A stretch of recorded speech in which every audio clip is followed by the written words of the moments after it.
ఎంతమందికి దేవుడు కనిపిస్తున్నాడు చెప్పండి? కనిపిస్తున్నాడా? కనిపించకపోయినా మా మధ్యలో ఉన్నాడని చెప్పి నమ్మడమే అదృశ్యమైనటువంటివి.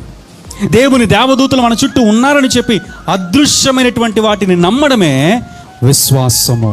ఒక వ్యక్తితో నువ్వు నిజంగా స్నేహం చెయ్యాలి అని అంటే నువ్వు కనీసం ఆ వ్యక్తిని చూడాలి, చూడలేకపోయినా కనీసం ఆ వ్యక్తితో మాట్లాడాలి.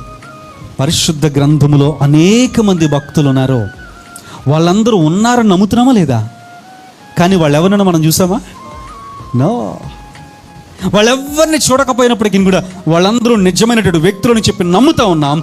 2000 సంవత్సరాల క్రితం యేసు ప్రభువు మన కొరకు ఈ లోకానికి వచ్చారని చెప్పి మనము ఖచ్చితంగా రూఢిగా నమ్ముతూ ఉన్నాం. అదే విశ్వాసము.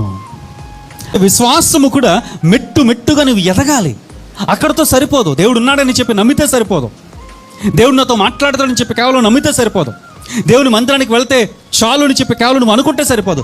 ఈ విశ్వాసాల జాబితా ఎవరి నుంచి ప్రారంభమైందనంటే హేబేలు నుంచి ప్రారంభమైంది. హేబేలు నుంచి ప్రారంభమైంది అని చెప్పడానికంటే నా ఆలోచన ఎక్కడికి వెళ్ళిందనంటే అసలు మొట్టమొదటి మానవుడు ఎవరు? ఆదాము. ఆదాం పేరు లేదండి ఇక్కడ, హవ్వ పేరు లేదు. మూడవ మనిషి కయ్యను మొదటి హంతకుడు కాబట్టి తన గురించి లేదంటే ఓకే అనుకోవచ్చు. కానీ ఆదాము అవ్వల పేరు కూడా లేదు విశ్వాసుల జాబితాలో. ఎందుకు లేవు అని అంటే వారు ఉన్నటువంటిది ఎక్కడ? ఏదేను వనములో ఉన్నారో.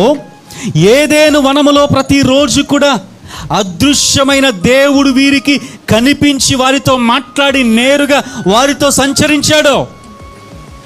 సో వాళ్ళు చూసి నమ్మారు. చూచి నమ్మిన వారి కంటే చూడక నమ్మిన వారు ధన్యులు. చూసి నమ్మిన వారి కంటే చూడక నమ్మినటువంటి వారే విశ్వాసులను పిలువబడతారు.